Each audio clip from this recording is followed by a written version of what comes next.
Boa noite, igreja. Que a graça do Senhor Jesus esteja em nosso coração. Eu quero te convidar para que você fique de pé nesse momento. Eu sei que o pastor Leonardo já orou, mas eu quero que você, de posse da tua palavra, da tua Bíblia, segurando ela em suas mãos, segurando a Bíblia de encontro ao teu coração, que você possa orar comigo nesse momento. Pai querido, nós estamos na tua casa, reunidos no nome do Senhor Jesus Cristo, com o nosso coração esperançoso de que a tua palavra, ó Deus, ela tenha guarida em nosso coração, na esperança, na expectativa e na fé de que o teu Espírito Santo nos faça compreender a tua palavra, compreender as palavras de Jesus, compreender o próprio Jesus, porque sem o Senhor, sem a tua ação, sem o teu Espírito Santo, ó Deus, não há nada em nós que nos faça compreender e crer, ó Deus, e muito menos aplicar a tua palavra. Por isso nós aqui nos colocamos rendidos diante do Senhor, diante da tua graça, diante da tua misericórdia. Pedimos, ó Deus, que o Senhor Jesus leve nossa consciência, nosso entendimento cativo à sua própria obediência, Senhor. E que nós possamos ser ricamente abençoados pelo Senhor, Deus. Porque este é o dia que o Senhor nos fez. E a tua palavra diz para que possamos nos alegrar nele, glorificar o Senhor Jesus nele, dar glórias a ele nele. Por isso, ó Deus, toma nossa mente, nosso coração, porque o nosso desejo é agradar ao Senhor. Essa é a nossa oração que fazemos como igreja, em comunhão, em nome de Jesus. Amém? Pode se assentar, meu querido, minha querida. E eu quero convidar você, obrigada,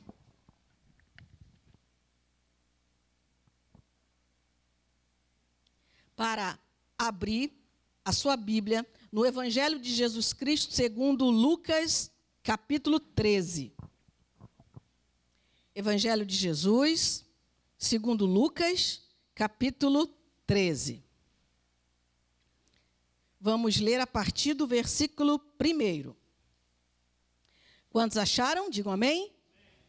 Então, Lucas, capítulo 13, a partir do verso 1.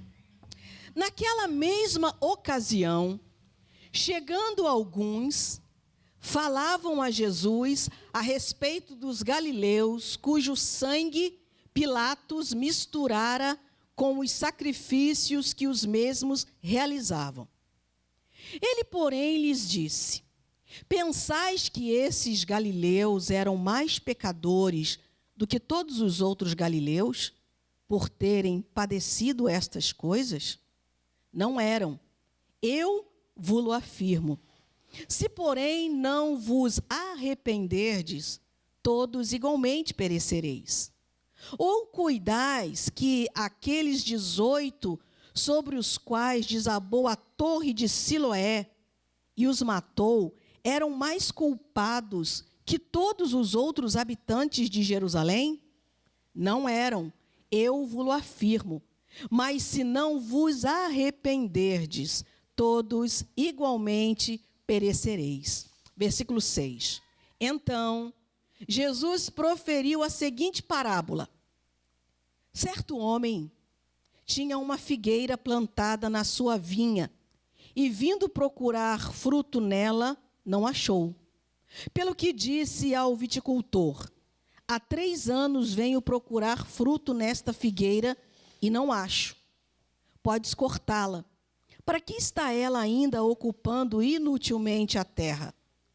Ele, porém, respondeu: Senhor, deixa ainda este ano, até que eu escave ao redor dela e lhe ponha estrume. Se vier a dar fruto, bem está, senão mandarás cortá-la. Esse texto que nós acabamos de ler, ele vem após, lógico, um contexto anterior, lá no capítulo 12. No capítulo 12, Lucas já vem falando sobre algo chamado discernimento. Capítulo 12, a partir do versículo 35 até o 48, ele fala sobre a parábola já conhecida do servo vigilante. Aquele que Lucas diz, olha, se o pai de família soubesse a que horas o ladrão vem, ele tomaria conta da sua casa, dos seus filhos. A parábola do servo vigilante o tempo todo é no sentido de alertar a cada um de nós a questão de estarmos discernindo o que está acontecendo e estarmos permanentemente vigilantes. Mas também ainda no capítulo 12, versículos 54 a 59, fala dos sinais do tempo. Jesus, através do Evangelho de Lucas, vai advertindo, olha, quando vocês veem as nuvens, vocês conseguem discernir se vai chover, se não vai chover, se o tempo está mais escuro, se o mar está dessa forma. Vocês conseguem discernir esses sinais e não conseguem discernir os sinais do tempo. Então, em todo o contexto, é um contexto de quê? De estar atento, de estar discernindo, observando o que está acontecendo. E nesse texto que nós lemos, do versículo 1 ao 5, ainda continua nessa mesma pegada. Ainda continua com esse mesmo propósito. Do versículo 1 até o 5, nós podemos tirar algumas lições, primeiramente. Primeiro, dentro dessa perícope, do versículo 1 até o 5, nós podemos entender o quê? Que as vulnerabilidades da vida ocorrem, independente das circunstâncias. Jesus está conversando com eles acerca de cuidado, acerca de como eu tenho que estar pronto, já que eu não sei quando o meu Senhor voltará. Como precisa estar o meu coração o tempo todo. Aí, no meio dessa conversa, chegam alguns que não estavam ali e contam uma história para Jesus, um fato que aconteceu, no sentido certo de ver qual seria a reação de Jesus. Aí você vai ver que fala, olha, Jesus, você ouviu falar do episódio que aconteceu?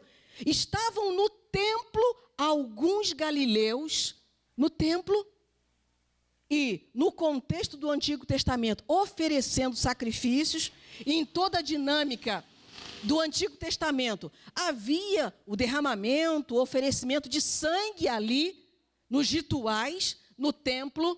Estavam ali alguns galileus que foram assassinados por Pilatos, a ponto do próprio sangue desses fiéis que estavam ali serem misturados com o sangue do sacrifício. Com certeza, se nós tentarmos imaginar isso, uma visão um tanto bizarra. As pessoas estavam ali cumprindo aquilo que os judeus chamariam das suas obrigações, dos seus rituais, e no meio de um culto acontece uma tragédia. Eu não sei, alguns historiadores vão concordar, outros vão discordar, qual seria o objetivo desses que vieram trazer a notícia a Jesus. Porque eles enfatizam, olha, eram galileus que estavam ali e Pilatos mandou que eles fossem assassinados. Havia um partido nacionalista. Será que Jesus era suficientemente defensor da causa judaica, da causa dos galileus, para se levantar e dizer, não, vamos fazer algo, vamos fazer um levante? Mas acontece que o olhar de Jesus, ele vai além de um posicionamento nosso acerca de algumas tragédias, injustiças, catástrofes, dores que acontecem. O texto ali não está dizendo se Jesus não deu importância para o fato dos galileus terem sido assassinados por Pilatos. A questão não é essa. A questão é que Jesus diz o seguinte: por um acaso, e talvez seja esse o contexto ou a motivação, por um acaso vocês acham que esses galileus que foram assassinados e que o sangue deles foi misturado com o sangue do próprio sacrifício, eles eram mais pecadores do que os outros? Jesus afirma: não eram. E vocês prestem atenção, e aqui eu vou falar como a versão da NVI. Prestem atenção, porque se vocês não se arrependerem, vocês também vão perecer. E Jesus, para dar mais ênfase ao que ele quer dizer e não ao que as pessoas vieram sugerir, ele ainda acrescenta: ele, porém, lhes disse, versículo 3,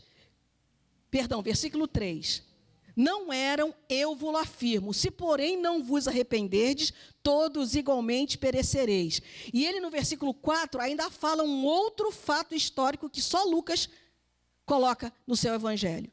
Ou cuidais que aqueles 18 sobre os quais desabou a torre de Siloé, que ficava perto do tanque de Siloé, onde os enfermos se lavavam, vocês acham que aqueles que a torre caiu em cima deles, eles eram mais culpados do que os outros de Jerusalém?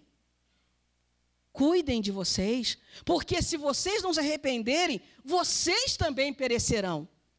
O que Jesus ele quer aí contradizer na mente daquelas pessoas? Porque havia nesse contexto a seguinte ideia, de que toda a tragédia, de que toda a catástrofe, de que todo o sofrimento e a dor necessariamente estava ligado a pecado ou a culpa. Você sofre porque você é o culpado. E eu aqui não estou dizendo que não haja apontamento para isso na Bíblia. Eu vou dar 2 casos aqui. O caso do cego de nascença de João capítulo 9. Jesus o curou. Mas antes de curar, os seus próprios discípulos perguntam para ele: Jesus, quem pecou afinal de contas para ele ser cego? Quem pecou, quem errou, quem não cumpriu o que deveria ser cumprido? Porque esse homem é cego. Então, se tem alguma coisa ruim acontecendo, alguém é culpado. Ou ele pecou, ou os seus pais. Mas você lembra da resposta de Jesus? Nem ele pecou e nem os seus pais. Isso está acontecendo para que se manifeste o poder de Deus. E muitos naquela época e hoje não entendem que algumas questões que acontecem, tanto no contexto pessoal, familiar, global, é para que se manifeste aquilo que Deus quer fazer e quer que nós enxerguemos. Porque Deus não perdeu o controle da história. Nós queremos encontrar uma razão, e aqueles homens queriam. Esses galileus que morreram, essa era a sugestão. Esses galileus que morreram ali no templo, porque veja bem, morreram no templo. Estão no templo e alguma coisa errada está acontecendo na vida deles. Eles devem estar em pecado. Jesus, eu afirmo que não. Depois Jesus fala, olha, ainda dá um exemplo. Fala sobre a torre. Vocês sabiam que ocorreu outro caso? 18 trabalhadores, e a história vai sugerir que esses homens não estavam só na torre de Siloé. Provavelmente eles eram trabalhadores que estavam na construção ou no reparo dessa torre. E há indícios que o próprio Pilatos havia tirado o dinheiro do tesouro do templo para esse reparo na torre. Olha, a história fica mais cabulosa ainda. Já pensou? Eu estou ajudando, trabalhando num projeto, olha a possibilidade, de um valor que saiu do próprio tesouro do templo. As pessoas poderiam, olha, eles tinham que perecer mesmo. Mas Jesus fala, eu vos afirmo que não. Vocês pensam que eles eram mais pecadores do que os outros de Jerusalém? Porque nós queremos associar as coisas. E a vulnerabilidade da vida, ela acontece independente das circunstâncias. Porque poderia acontecer ainda no templo, ainda dentro do templo, ainda participando das coisas e das questões do templo. Alguma dor pode acontecer. Alguma tragédia pode acontecer. E não só no templo, na vida diária. Nos trabalhadores. Eles estavam trabalhando na torre, mas eles poderiam estar trabalhando em alguma barragem em Brumadinho. Eles estavam trabalhando na torre, mas eles poderiam trabalhar numa caldeiraria dentro de um estaleiro. Eles estavam trabalhando na torre, mas eles poderiam estar voltando de uma viagem de trabalho. Eles estavam na torre, mas eles poderiam estar saindo de madrugada do seu plantão e um ônibus desgovernado passar por cima deles. Mas Jesus fala, vocês acham que esses trabalhadores da torre eram mais pecadores do que os outros de Jerusalém? Você acha porque você planejou tudo, porque ele planejou tudo, e não aconteceu, eles eram mais pecadores? Não. Esse é o contexto que Jesus está falando para a gente. Por quê? A vulnerabilidade da vida independe das circunstâncias. Mas a perícia humana, ela não discerne os propósitos eternos. Sabe quando acontece um crime? Os peritos são chamados, porque baseado em dados, baseado em cálculos, baseado em procedimentos próprios, eles podem chegar ao porquê aquilo aconteceu, como aquilo aconteceu. Mas esses homens queriam ser peritos de questões que estavam acima do entendimento humano. Eles queriam sugerir para Jesus por que aqueles homens haviam perecido. E eu não posso dizer quem eram as pessoas que estavam dentro daquele templo onde um homem chegou atirando. Dentro do templo.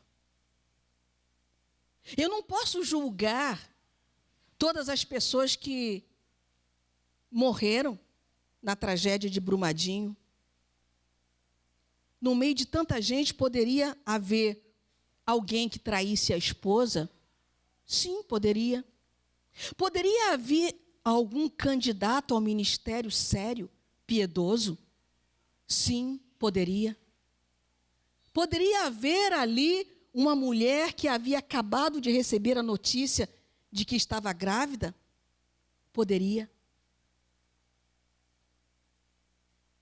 Porque a vulnerabilidade da vida independe das circunstâncias. E a perícia humana não pode julgar, discernir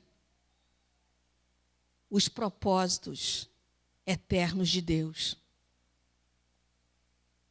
Porque a questão aqui, o foco aqui, nessa perícope de 1 a 5, é o arrependimento de quem ouve, de quem vive, de quem sabe da história. E não o julgamento de questões as quais nós não temos domínio, uma delas a morte. Há um livro de C.S. Lewis chamado O Problema do Sofrimento. E eu quero repetir uma frase que ele diz nesse livro. Você já conhece, vou só repetir. O sofrimento é o megafone de Deus para despertar um mundo surdo. Nesse livro, C.S. Lewis diz que Deus sussurra, fala baixo, através dos prazeres, das satisfações. A gente até ouve Deus, mas Deus grita através do sofrimento, através das tragédias. Porque quando há coisas que nós não podemos agir sobre elas e não temos domínio sobre elas, a única coisa que eu posso fazer é o seguinte: o que Deus está falando comigo? O que Deus quer falar comigo com essa questão? O que está sendo dito no megafone de Deus? E megafone tem uma estrutura assim que, às vezes, você não discerne o que está sendo falado, embora seja alto. Você tem que parar e prestar atenção. Parecido com essas sirenes que a gente ouve em tempo de chuva. Na verdade, se você não parar e não discernir e não prestar atenção e não houver um outro silêncio próximo, você, na verdade, não consegue. Você escuta, mas não discerne. Então, você tem que parar e ouvir. Então, Deus está falando através do seu megafone. E como Deus tem falado. Nós estamos no mês de junho, e com certeza, como eu no trabalho, na rua, você nos seus relacionamentos, ouviu alguém falar assim: nossa, mas quanta gente já morreu esse ano? Isso é porque eram as pessoas famosas, as pessoas que estavam na mídia. Era uma morte atrás da outra, era uma catástrofe atrás da outra. Era barragem, era meninos com sonhos de se tornarem jogadores de futebol. Eram mortes cruentas, eram tragédias. E a gente tentando explicar por quê, o que aconteceu, o que faltou. Quem eram essas pessoas? Como elas estavam? Estavam corretas, não estavam corretas? E Deus o tempo todo falando com a gente: não é isso que eu quero que vocês discernam. Vocês estão vivos, vocês têm sopro de vida, então tentem aprender o que está acontecendo. E os versículos seguintes vão nos dizer o que a gente precisa.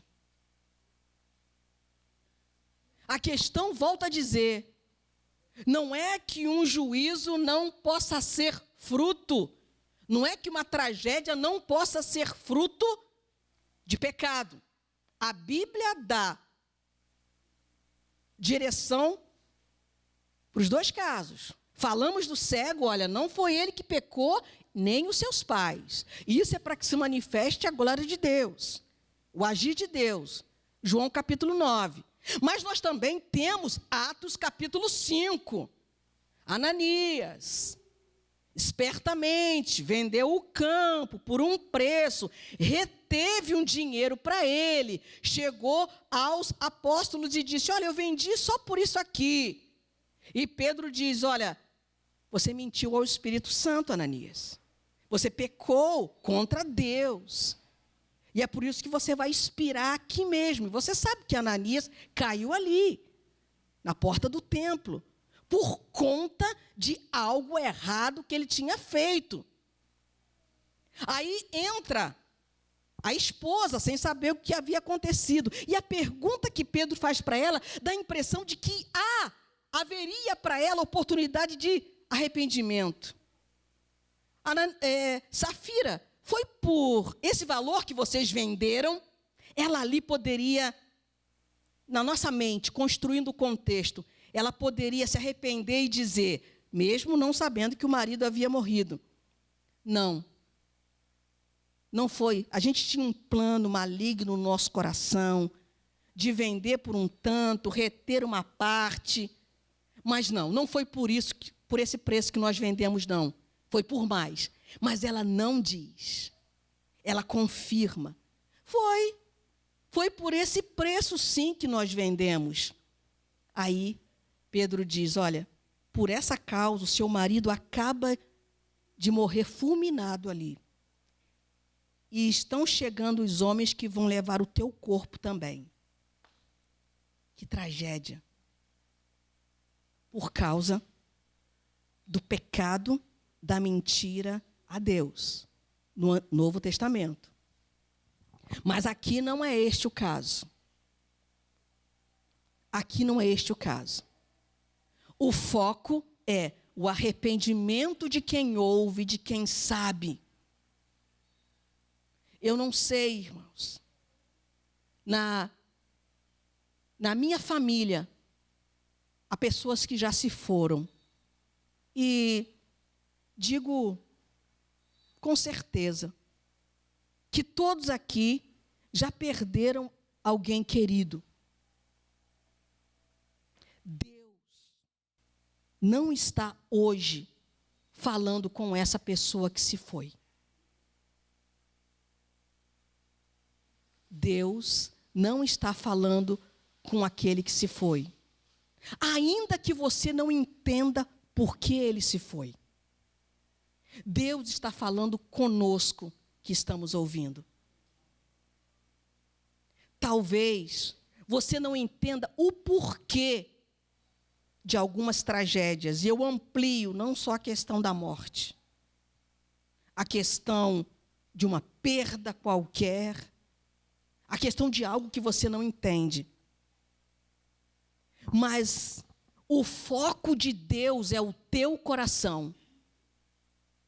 Como o teu coração está? Porque 2 vezes, se você ver no versículo 3 e no versículo 5, Jesus repete praticamente a mesma sentença. Não, se não vos arrependerdes, todos perecereis. O foco dessa perícope não é por que os galileus morreram no templo.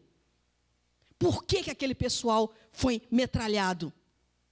Por que servos fiéis foram decapitados pelo Estado Islâmico na praia? Não.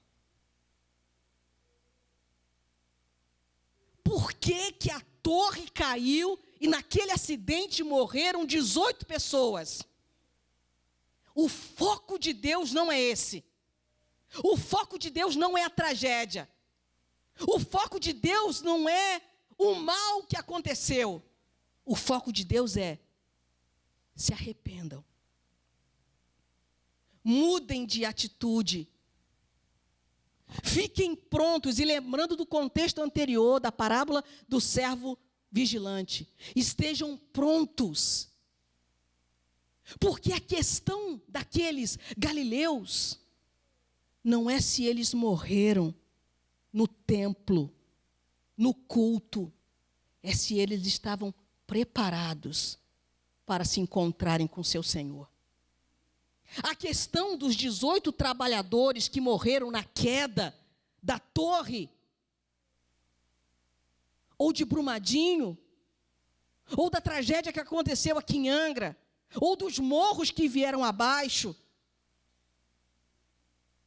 não é o porquê a torre caiu, mas é se aqueles 18 estavam prontos para se encontrarem com Deus.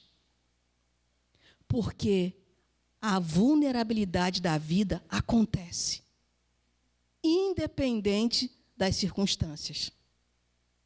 E nós precisamos discernir o que Deus está falando comigo, como está o meu coração. Às vezes o meu coração deixa de estar preparado por tão pouco,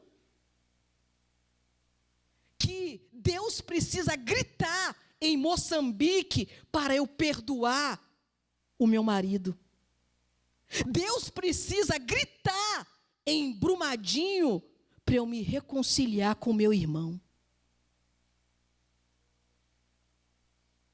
E mesmo Deus gritando, e mesmo Deus dizendo, olha, você não é melhor do que eles.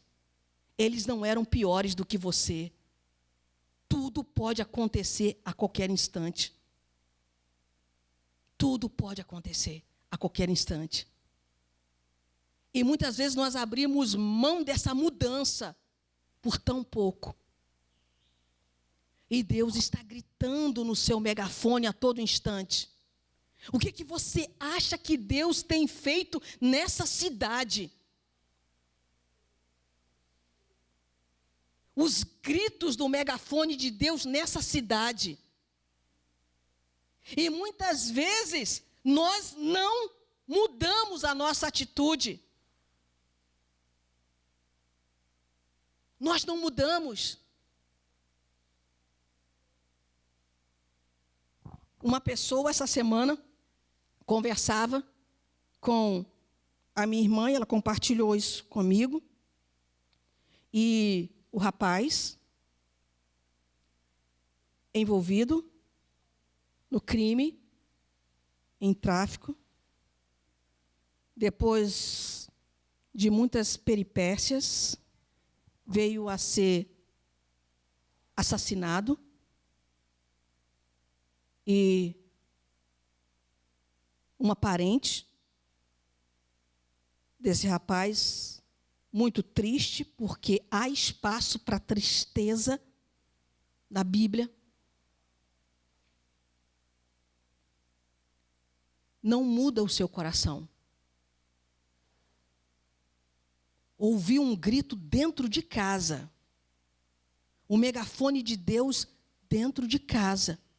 E eu não quero aqui julgar o rapaz. Eu estou contando o fato.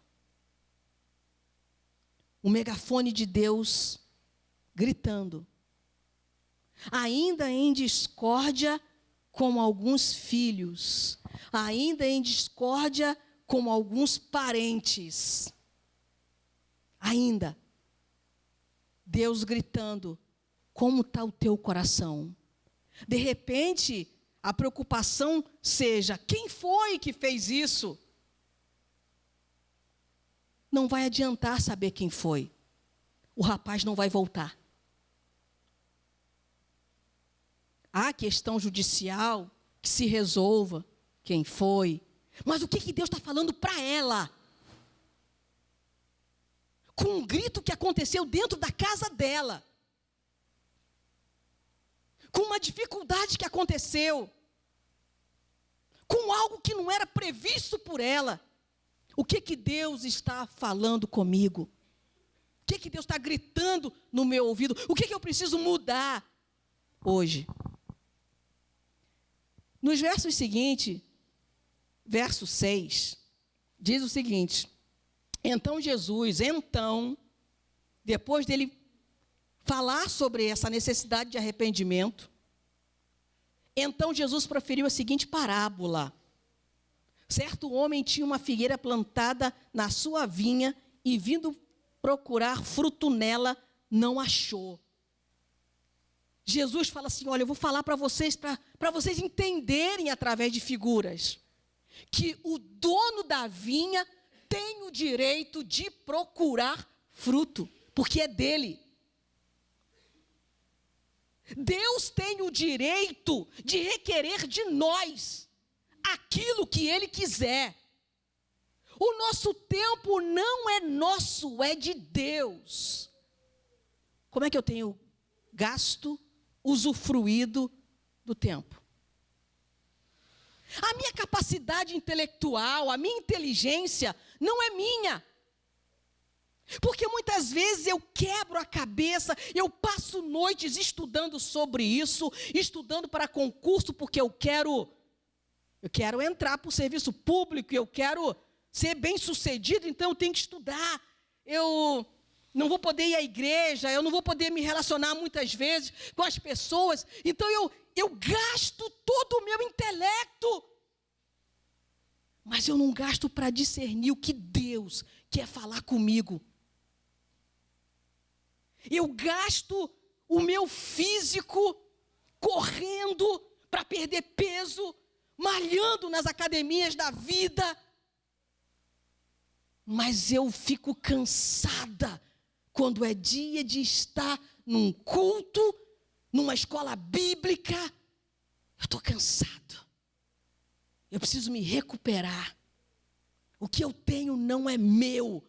O dono da vinha tem o direito de vir até mim e dizer: eu quero fruto. Eu quero o que você tem. Eu quero o que você pode dar. Porque fui eu que te plantei ali. Te plantei num lugar onde você não imaginava que pudesse ser plantado, porque vinha, na vinha, não era o lugar da figueira, mas como o solo era bom, o dono planta ele ali, para dar o melhor para ele, para dar o melhor para ela. Onde estaríamos nós? Lá perto da minha casa, tem pessoas que traficam, tem pessoas que bebem, tem pessoas que se prostituem. Você acha que você estaria onde? Se o dono da vinha não te plantasse ali. Você acha que você estaria onde? Você estaria lá também. Você estaria gastando o seu dinheiro no bar também. Você não teria prazer de voltar para casa. Você não teria uma família. Você não teria uma comunidade de fé. O dono da vinha tem o direito de pedir. Aí no versículo 7, pelo que disse ao viticultor, o dono da vinha: há 3 anos venho procurar fruto nesta figueira e não acho. Podes cortá-la, para que está ainda ocupando inutilmente. Eu quero dizer para você, eu não sei como que é a plantação de figueira hoje, mas eu quero dizer como era nesse contexto aqui. Mais ou menos uns 3 anos para a figueira crescer. Só crescer. Nos 3 anos seguintes, ela começava a dar fruto. Aí já são 6 anos. Só que de acordo com Levítico capítulo 19, esses frutos desses 3 anos não poderiam ser comidos. Não poderiam. Depois, no 7º ano, já passaram 6, esses primeiros frutos poderiam ser tirados e dados ao Senhor, como oferta. E no 8º poderia ser tirado e comido. Qual é a conta que eu quero fazer com vocês? Que somando o tempo de crescimento, 3, mais o tempo dos frutos que não poderiam ser colhidos, eram proibidos, mais os 3 anos onde poderia ser colhido para o Senhor e para o dono, essa árvore tem mais ou menos 9 anos de idade, no mínimo. Porque esse dono diz assim: há 3 anos. E ele não diria que ele estava procurando há 3 anos, se fosse os 3 anos de frutificação que não poderia ser colhida. Esse dono da vinha está indo no tempo onde era para ter fruto. Jesus está dizendo: havia tempo. O seu problema e o meu problema nunca foi tempo. Porque ele nos plantou num local geográfico ou espiritual, onde há todas as condições para darmos frutos, onde há todas as condições para sermos esposas fiéis, maridos fiéis e cuidadores, servos fiéis na casa de Deus, jovens íntegros, pessoas honestas nos seus negócios. Nós aprendemos o suficiente para saber como nos comportar. O problema não é tempo. O problema não é tempo de evangelho, não é tempo de ensinamento. Só que por algum motivo, ele vai lá no 1º ano da colheita, não acha. Ele vai no 2º ano e não acha. Ele vai no 3º ano e não acha. O problema não é tempo. E o que o Espírito Santo quer nos dizer? Se não é tempo, nós temos que examinar o nosso coração para discernir o que aconteceu. Por que eu não dei para Deus aquilo que Ele veio procurar em mim? Por que eu não correspondi ao chamado de Deus? Por que eu fui para Deus de mãos vazias? Por que eu ignorei a voz de Deus? Por que Deus falou comigo dia após dia, semana após semana, culto após culto? Às vezes eu não venho na igreja, mas eu vou lá e clico no YouTube e aquela mensagem me fala a mesma coisa. E eu encontro com alguém fala a mesma coisa. Por que Deus insiste comigo e eu não vou, e eu não faço? O que nós falamos no início, discernimento. Deus está aqui falando primeiramente, discerne o que está acontecendo na sua vida. O Espírito Santo, nós estudamos sobre ele na última escola bíblica. Ele nos conduz a toda a verdade. Uma das missões do Espírito Santo é nos lembrar o que Jesus nos disse. E o que o Espírito Santo está lembrando a você? Acerca do que Deus falou com você. E Ele não sussurrou. Quando aconteceu aquilo, ou quando não aconteceu, e você quis entender o porquê, na verdade Deus estava gritando: eu quero que você faça isso. Eu vou procurar isso em você. E quando Ele pede para cortar, nós vemos aquilo que também nós estudamos domingo. 1 de João, pelo menos na classe das irmãs. 1 de João, capítulo 2, verso 1. Filhinhos, não pequem. Mas se vocês pecarem, se vocês errarem, se vocês não corresponderem, se vocês falharem, se vocês se apresentarem de mãos vazias diante de Deus, há no céu um advogado, Jesus Cristo, que intercede por vocês. Olha o que diz no verso 8. Ele, porém, respondeu: Senhor, deixa ainda este ano, até que eu escave, olha o trabalho, até que eu escave. Não é que ele não tivesse escavado. Ao redor dela. Coloque estrume, coloque o que for necessário. Mas não corta. Mas não leve. Porque eu não desisto dela. Nós temos o Consolador Espírito Santo conosco, que nos assiste. E esse assiste não é de ver, não. Estou assistindo a televisão. Porque quando você assiste, você não faz meio que nada, né? Você senta lá no sofá e deixa o filme correr. Ou então um jogo de futebol. Deixa eles se desgastarem. Eu só estou assistindo. Esse assiste, né, para quem entende um pouquinho só de basquete, é aquela assistência que o jogador presta. Ele faz alguma coisa, ele vai lá e dá. Então o Espírito Santo, ele nos assiste, ele vem até a gente e dá para a gente aquilo que a gente precisa. Ele é o Paracletos, aquele que anda junto.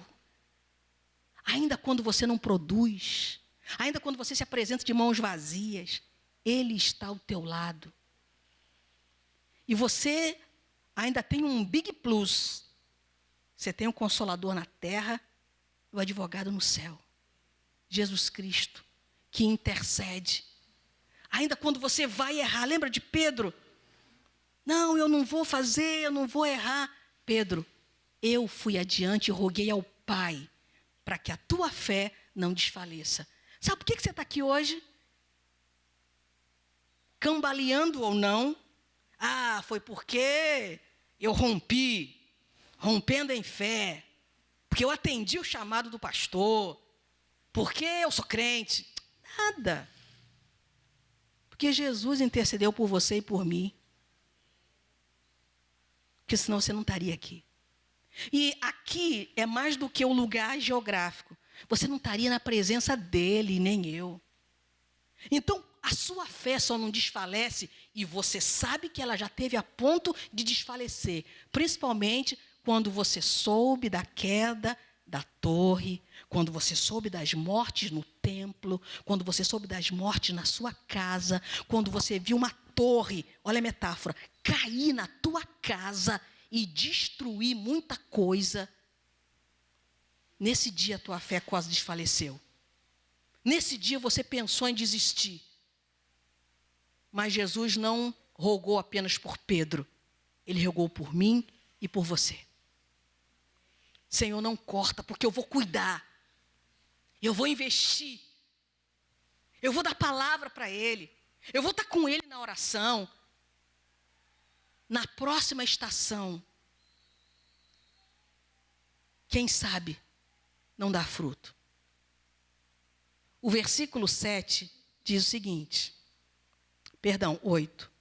Ele, porém, respondeu: Senhor, deixa ainda este ano, até que eu escave ao redor dela e lhe ponha estrume. Se vier a dar fruto, bem. Se não, mandarás cortá-la. Porque o versículo 9, ele fica em aberto.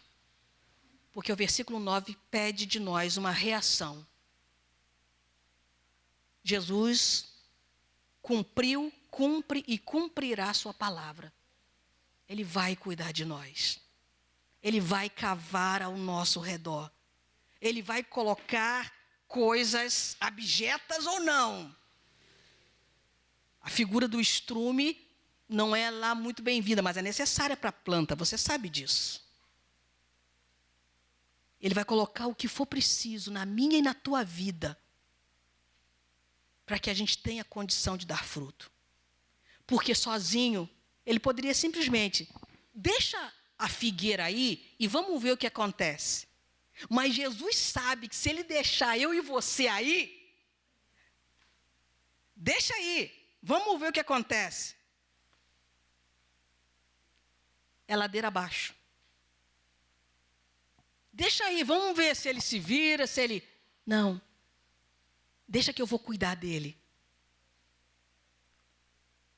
Esse ano talvez ocorreram algumas crises no casamento dele e dela. Eles não deram o fruto que eu queria. Mas não corta não, pai. Deixa. Porque eu vou fazer o que for preciso. E na próxima estação o senhor volta. Pode haver frutos.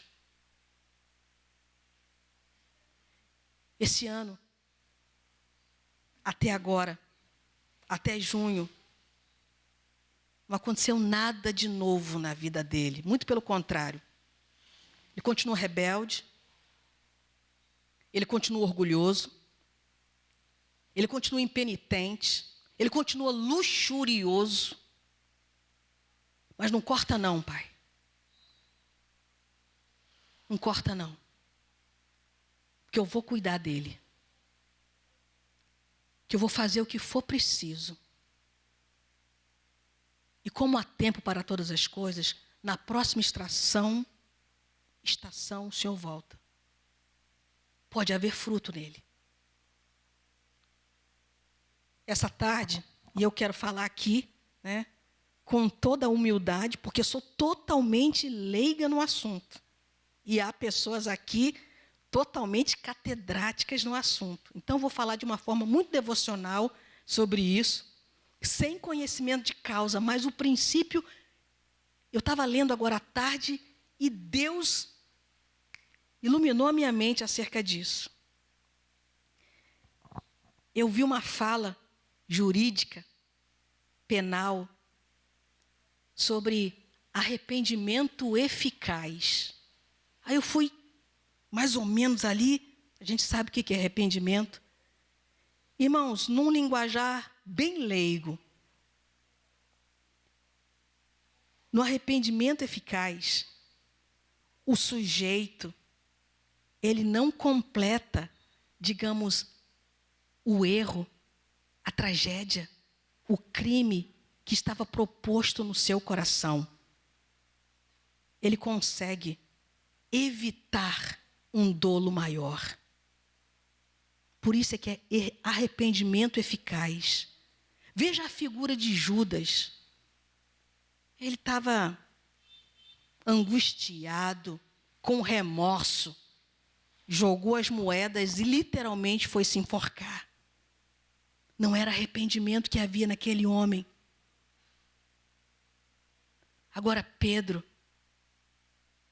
abaixou a cabeça, se arrependeu de forma eficaz, fez muita bobagem na vida, negou ao Senhor. Ufa, mas não o entregou. Teve tempo. Negou ao Senhor, foi pescar, deixou o ministério, mas se arrependeu a tempo de não jogar o ministério na lama, de não, trazendo para a nossa realidade global, de não concluir o adultério. Foi tentado nos seus negócios, mas não concluiu o roubo. Saiu de casa para brigar com alguém, na sua linguagem, para terminar com essa situação, tirar a satisfação, mas não concluiu. Se arrependeu a tempo de uma tragédia maior. O que Deus está falando com a gente? Eu não sei o que o seu coração tem projetado, tem pensado, mas dá tempo de se arrepender. Eu não sei o que você tinha pensado acerca do irmão, acerca da igreja, acerca do pastor, acerca de coisas que eu quero e que não saem, acerca de como vai ser do nosso contexto, como vai ser a festa do milho. Está tudo errado, não é desse jeito. Eu não sei o que você tinha pensado, mas dá tempo de se arrepender. Eu não sei se você tinha pensado em deixar sua família, em desistir de orar pelo teu filho, mas dá tempo de voltar. Por que dá tempo? Porque o viticultor disse: olha, eu vou cuidar. E se você crê que dá tempo, porque você está vivo, e o foco é o arrependimento, a mudança eficaz de quem ouve, e não o julgamento de uma situação que você não tem controle. Eu quero convidar você para ficar de pé e para orar.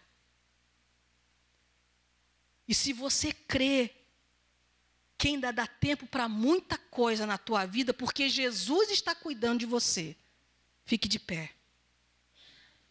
Se você crê nesse princípio do arrependimento eficaz, promovido pelo Espírito Santo, eu queria chamar aqui o Gabriel, porque eu quero que ecoe no nosso ouvido a verdade de que Ele nos ama sim, que Ele não desiste de você, que você pode não ter correspondido até agora ao que Deus pediu a você. Mas quando eu estava lendo o texto e quando eu até tentei mudar o texto, o Senhor só colocava uma palavra no meu coração: arrependimento. Produzir frutos dignos de arrependimento. Você é pai. Você pode se arrepender de muita coisa errada que você fez. Dá tempo, você está vivo. A torre não caiu sobre você. Você não morreu no templo. O teu sangue não foi misturado com outro sangue. O teu sangue está pulsando aí dentro de você. Você está vivo. Você é esposa e eu sei que você errou muito. Mas dá tempo. Porque Jesus está cuidando de você. A campanha da família terminou e talvez você ainda não encontrou sentido. Mas dá tempo. Dá tempo de tanta coisa, dá tempo de a gente trabalhar com integridade, dá tempo da gente proclamar o evangelho, dá tempo da gente mudar no nosso setor de trabalho.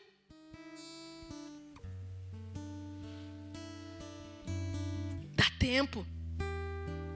Deus chamou-nos aqui nessa noite para falar, olha, tem alguém cuidando de você, cavando ao teu redor, colocando o que é preciso. E Deus só quer uma reação de você. Uma reação. Levante a tua mão, meu irmão, se você quer corresponder ao que Deus tem te pedido.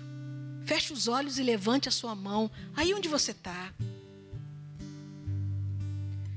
Porque o Espírito Santo que nos conduz a toda a verdade, ele diz, dá tempo.